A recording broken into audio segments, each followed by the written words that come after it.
Falando de Livros.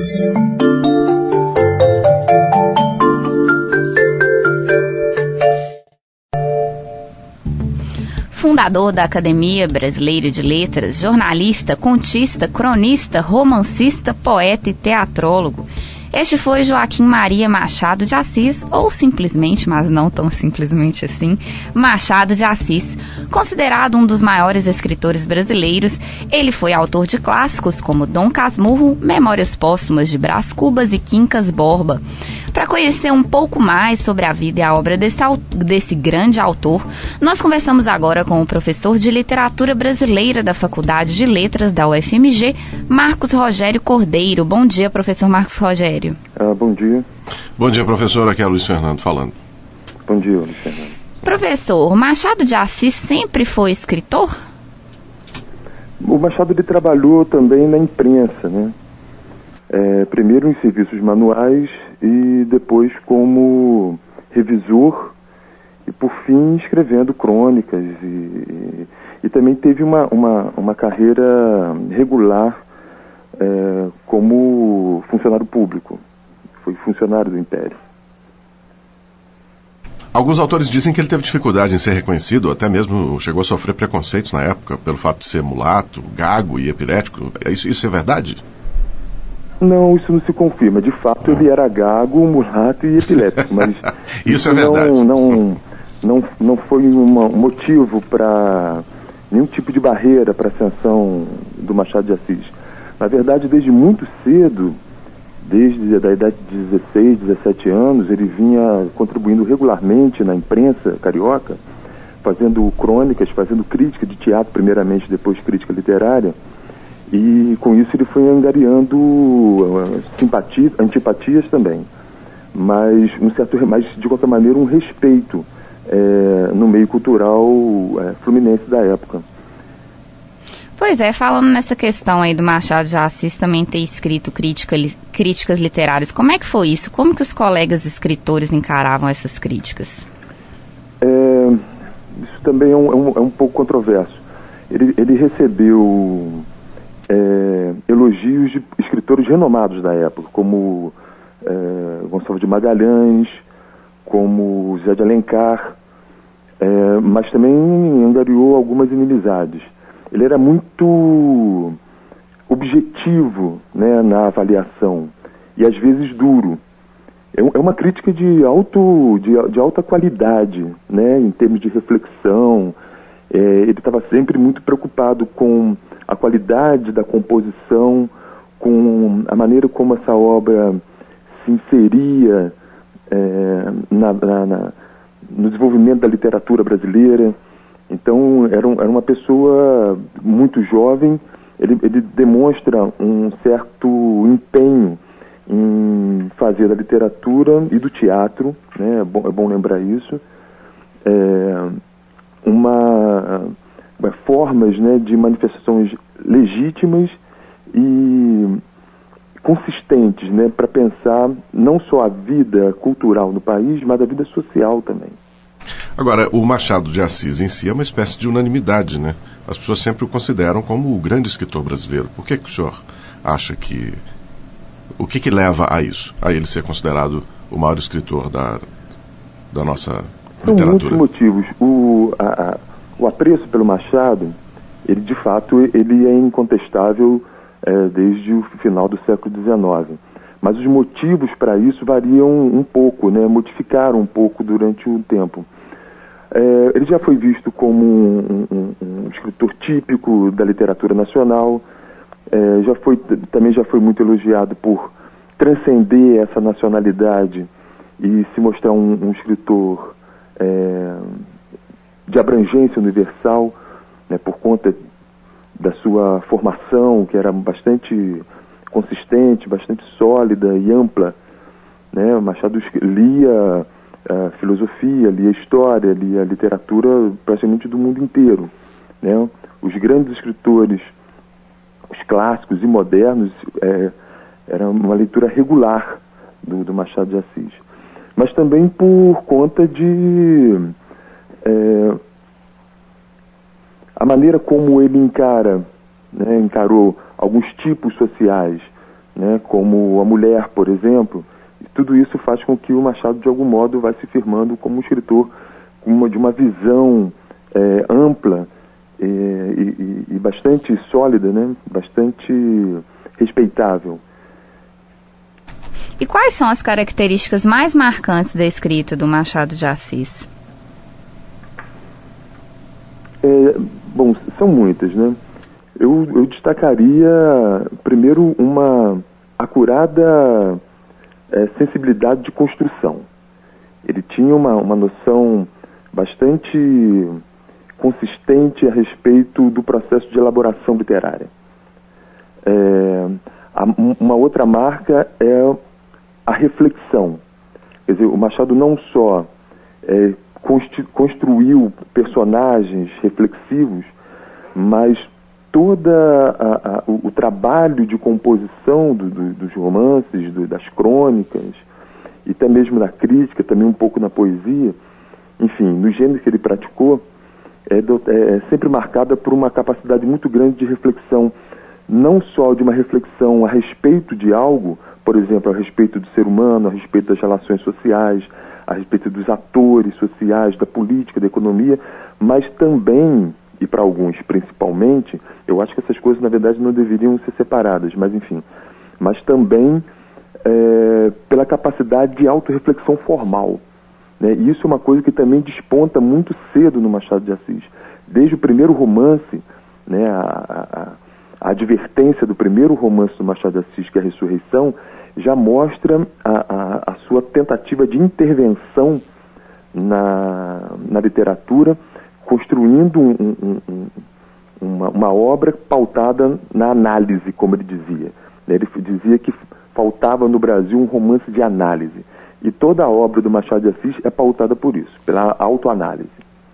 Eu li uma história muito divertida de que Woody Allen havia lido Memórias Próximas de Brás Cubas e tinha ficado fascinado. Ele ficou fascinado, falou, caramba, esse cara podia ter escrito esse livro hoje em dia, né? Achou genial e tudo.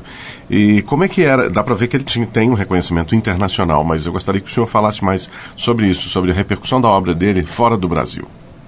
Sim, o Machado, cada vez mais, ele é lido fora do Brasil. Nos Estados Unidos tem trabalhos, assim, em boa quantidade, de boa qualidade a respeito da obra do Machado de Assis.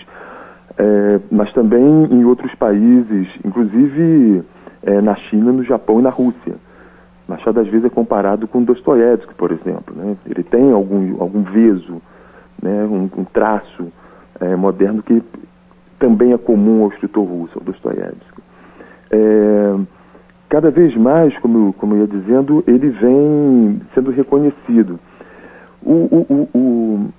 Talvez isso traga também uma armadilha, porque na tentativa de tornar o Machado de Assis internacional, o que lhe garante uma certa estatura, né, e nos enche também, né, nós brasileiros, de orgulho, em contrapartida, pode vir também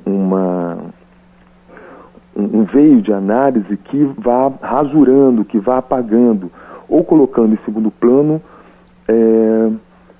o viés nacional, que é muito forte e que eu acho que é a grande contribuição do Machado para a literatura internacional. Não é exatamente porque ele se assemelha a Shakespeare ou a Goethe, mas porque, como é que eu vou dizer, porque não é porque ele escreve de maneira parecida, não é porque ele cita, mas porque ele faz, a partir de matéria nacional, uma obra de qualidade tão notável quanto esses escritores. Agora são 9h27 e você está ouvindo o programa Universo Literário. Nós estamos conversando ao vivo sobre a obra de Machado de Assis com o professor de Literatura Brasileira da Faculdade de Letras da UFMG, Marcos Rogério Cordeiro. Professor Marcos Rogério, já que você falou aí nessa questão da nacionalidade, o Machado de Assis ele chegou a receber críticas por não ser considerado nacionalista por alguns atores. Por que veio isso? E como você já afirmou que a literatura dele pode ser considerada nacionalista, mas eu gostaria que você explicasse um pouco mais.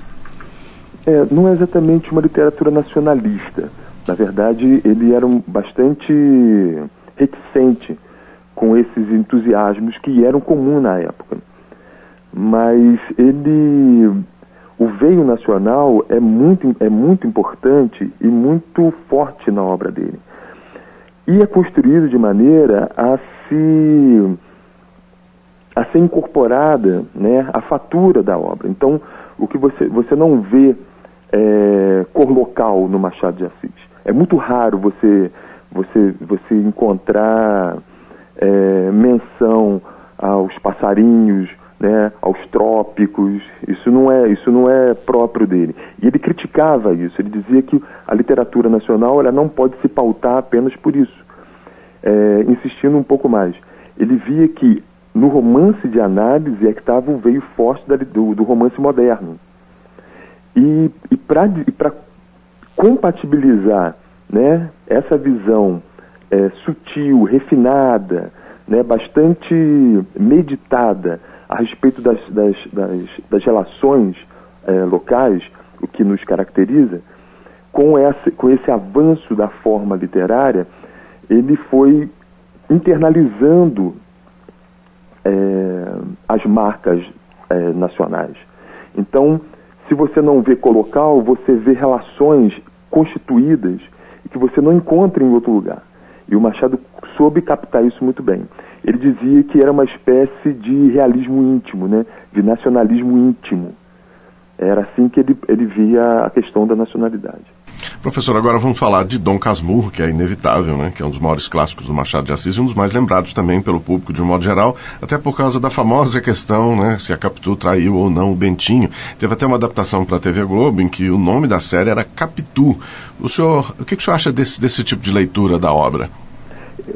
Esse romance, ele se você pegar a trajetória da fortuna crítica, os estudos que já foram feitos a respeito de Dom Casmurro, você vai ver uma variedade muito grande de perspectiva. Você tem desde a condenação taxativa da figura da Capitu, estendendo inclusive a figura da mulher, muitas vezes retomando inclusive a história bíblica de Adão e Eva, né, como a mulher como portadora da maledicência, né, do pecado, do desvio. E você tem também uma versão, quer dizer, aos poucos, essa visão ela foi sendo superada, né, em favor de, acho que acompanhando inclusive as mudanças sociais do país. Então, a certa altura, né, só para dar um exemplo, você tem um estudo que chama O Enigma de Capitu. Quando na verdade o grande enigma na verdade é o Bentinho, que é o narrador do romance. É ali que está o X da questão. Coube, inclusive, retomando até a pergunta anterior, coube a uma pesquisadora norte-americana chamada Helen Caldwell, coube a ela problematizar pela primeira vez não a postura da Capitu, mas a postura do narrador, do Bentinho. E aí ela fez descobertas bastante interessantes, dizendo que todo o complexo de relações que estavam estabelecidas no romance não tinha a Capitu exatamente como ponto de partida, né? O problema nascia da constituição sentimental, afetiva e até psicológica do Bentinho. Agora, é interessante você observar o seguinte: se é tão patente assim, né? Se é tão claro você desconfiar desse narrador, como mostrou Helen Caldwell, por que então a crítica demorou tanto a enxergar, né, que o problema não deveria ser Capitu? Quer dizer, de algum modo parece que a crítica acompanha um pouco a visão geral da sociedade, enfim, e mesmo de todo um sistema de pensamento ocidental mais complexo, mais amplo, de que em última instância, a mulher, de algum modo, ela é portadora ela carrega o estigma, né, da traição, da maledicência. E agora, ao mesmo tempo, o Bentinho ficou blindado nessa situação.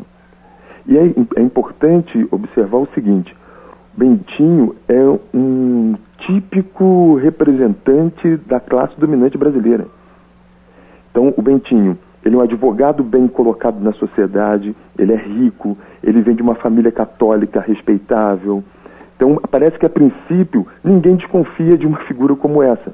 A Capitu, por sua vez, é uma moça pobre, né? Ela é vizinha da família do Bentinho, a família dela é vizinha da família do Bentinho, mas ela é de uma condição social bastante inferior e ascende socialmente através do casamento. Então, de algum modo, eu acho que a crítica, ela incorporou a ideia de que tem uma maldade por trás, né? Tem um interesse por trás, não tem sinceridade, quando na verdade é na classe dominante que essa sinceridade não se efetiva. É na classe dominante que a maledicência, né, que os vícios se instalam, mas de algum modo ela está um pouco blindada para que se veja isso claramente. Agora, professor, outra questão também que é bastante discutida na obra do Machado de Assis. Na escola, geralmente, a gente aprende que o romance de Machado de Assis pode ser dividido em duas fases. Por que disso? Teve algum marco na vida do autor para que houvesse essa mudança na escrita? Eu acho que aí é mais uma questão mais de metodologia de estudo da literatura. O estudo da literatura ele se pauta muito numa noção historiográfica típica do século XIX, né, que vê a história da literatura de uma maneira evolutiva, encadeada, né, e num processo constante de superação. Então, a gente tende a ver o movimento da literatura como um movimento de escolas. Eu não estou dizendo que isso não é válido, não. Eu estou dizendo é que, exagerando demais esse método, nós caímos em ciladas assim, difíceis, inclusive, de poder perceber as limitações que ela nos impõe. Então, observando atendendo essa demanda metodológica, nós temos o final do romantismo, da escola romântica, do movimento romântico, em 1880. E, a partir daí, o início da escola realista. A obra do Machado de Assis, especialmente o romance, ela se divide exatamente. Ele começa a escrever romance em 1872. Na década de 70, ou seja, sob o domínio da chamada escola romântica, vamos dizer assim, ele produz 4 bons livros. Não são os grandes, os geniais livros do Machado, mas são 4 bons livros que a gente pode dizer, inclusive, que são superiores à maioria dos romances publicados na época. Então, esses 4 romances, eles são classificados normalmente, de maneira tradicional, como romances românticos. O que vem depois daí, a partir de Memórias Pós de Brás Cubas, seriam, então, romances realistas. Na verdade, o Machado ele desconfiava muito, ele não aceitava esses ditames de escola. Nós podemos dizer que ele, na verdade, nunca foi romântico e nunca foi realista, embora ele fizesse uso de alguns procedimentos, né, das formas do romantismo e de alguns procedimentos e formas do realismo. Professor, agora, para a gente encerrar, na sua opinião pessoal, que tipo de texto do autor o senhor gosta mais? Dos contos, das crônicas, dos romances, da poesia, peça de teatro, e por quê? Olha, eu tenho preferência pelos romances, porque, na minha opinião, isso é passível de controvérsia, mas, enfim, na minha opinião, os romances são mais complexos. Né? A fatura do romance exige que se manipule, que se manuseie um material muito mais vasto, e compor aquilo exige do escritor um talento incomum. Mas os contos do Machado de Assis são contos... Machado é o grande nome do conto no século XIX. E é modelo para o conto, inclusive, no século XX. A crítica machadiana, que eu venho estudando recentemente com mais atenção, ela apresenta uma qualidade de escrita, uma qualidade de análise realmente impressionante. Dá a impressão que, às vezes, o Machado ele realmente está um pouco destacado, né, com relação aos seus contemporâneos. Então, eu acho que é isso. Eu acho que eu prefiro os romances por conta disso, mas os romances, de algum modo, eles são retroalimentados pela concepção que o Machado desenvolve na crítica, pela concepção que ele desenvolve pelas formas, pelos recursos, procedimentos que ele desenvolve na crônica e também no teatro. Então, de algum modo, o romance é o ponto de chegada de uma acumulação artística, de uma noção estética ampla que ele vai desenvolvendo com o tempo. Professor Marcos Rogério, muito obrigada pela sua participação aqui no Universo Literário. Acho que essa entrevista foi bem esclarecedora para várias questões que envolvem o autor Machado de Assis. Muito obrigada aqui pela sua participação. Mas de que? O prazer foi todo meu. Com certeza, e como a Machado de Assis é um assunto que rende bastante, é muito interessante, sinta-se à vontade para voltar para conversar com a gente aqui, tá bom? Será um prazer. Bom dia, professor. Bom dia. Nós acabamos de conversar com o professor de Literatura Brasileira da Faculdade de Letras da UFMG, Marcos Rogério Cordeiro. A obra completa de Machado de Assis está disponível em dominiopublico.gov.br. E para quem quiser saber mais sobre a obra do autor, o professor Marcos Rogério indicou a leitura de 3 livros do crítico literário Robert Schwartz: Um Mestre na Periferia do Capitalismo e Ao Vencedor as Batatas, pela editora 34, e Duas Meninas, pela Companhia das Letras. Falando de livros.